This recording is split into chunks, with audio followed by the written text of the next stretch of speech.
கட்டி முடிக்கப்பட்டு 28 ஆண்டுகளாகியும் ஈரோடு மாவட்டம் பெருந்துறையில் உள்ள சிப்காட் வளாகம் முழுமையாக மக்களின் பயன்பாட்டிற்கு கொண்டுவரப்படவில்லை என்ற குற்றச்சாட்டு எழுந்துள்ளது. இதுகுறித்த செய்தி தொகுப்பை தற்போது பார்க்கலாம்.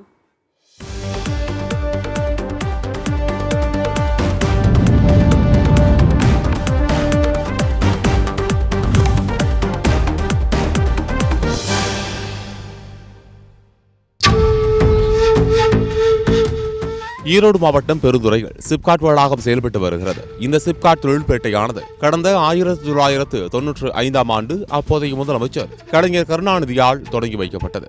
இந்த சிப்காட் தொழில்பேட்டையில் மொத்தமுள்ள 360 தொழிற்கூடத்தில் தற்போது 230 தொழிற்கூடங்கள் இயங்கி வருகிறது. இந்த சிப்காட் தொழிற்சாலையில் பின்னலாடை, சாய தொழிற்சாலை, பிவிசி பைப், இரும்பு கம்பிகள் தயாரித்தல், பிஸ்கட் ஃபேக்டரி, எண்ணெய் நிறுவனங்கள் உள்ளிட்ட பல்வேறு தொழில் நிறுவனங்கள் இயங்கி வருகிறது. இந்த சிப்காட் தொழில்பேட்டைகள் ஆதி திராவிடர் மக்களையும் தொழில் முனைவராக மாற்ற வேண்டும் என்பதற்காக தமிழ்நாடு ஆதி திராவிடர் வீட்டு வசதி மற்றும் மேம்பாட்டுக் கழகத்தின் சார்பில் 150 ஏக்கர் பரப்பளவு ஒதுக்கப்பட்டு பின்னலாடை தொழிற்கூடம் கட்டுவதற்காக சுமார் 16 கோடி ரூபாய் ஒதுக்கீடு செய்யப்பட்டது.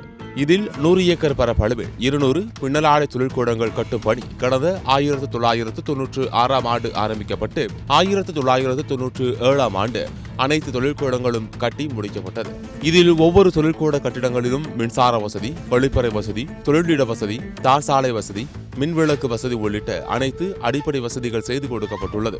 ஆனால் கட்டி முடிக்கப்பட்டு 28 ஆண்டுகளாகியும் இதுவரை ஆதி திராவிட மக்கள் பயன்பெறும் வகையில் தொழிற்கூட கட்டிடங்கள் வழங்கப்படவில்லை. தொழிற்சாலைகள் அமைப்பதற்குண்டான மிக கடினமான சில திட்டங்களை எல்லாம் அரசு கொண்டு வந்திருக்கிறது.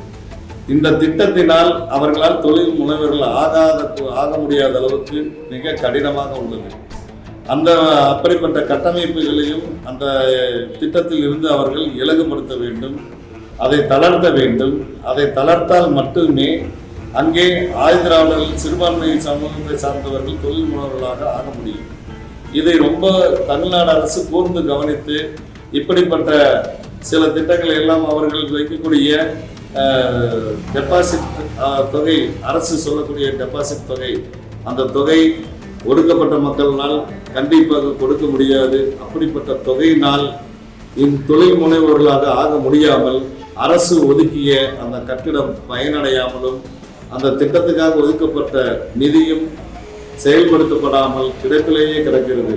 இதனால் தொழிற்கூட கட்டிடங்கள் பழுது ஏற்பட்டு தொழிற்கூடத்தில் உள்ள ஜன்னல், கதவு, கட்டிடம் போன்றவைகள் சிதிலமடைந்து காணப்படுகிறது. இதேபோல் இப்பகுதியில் மாலை நேரங்களில் சமூக விரோத செயல்கள் நடப்பதாகவும் கூடுதலாக தொழிற்கூடங்கள் கட்டுவதற்காக ஒதுக்கப்பட்ட 50 ஏக்கர் இடத்தை சிப்காட் நிறுவனத்தினர் தனியாருக்கு விற்பனை செய்திருப்பதாகவும் தனியார் கட்டுமான நிறுவனங்கள் கட்டுமான பணிகளை தற்போது மேற்கொண்டு வருவதாகவும் கூறப்படுகிறது.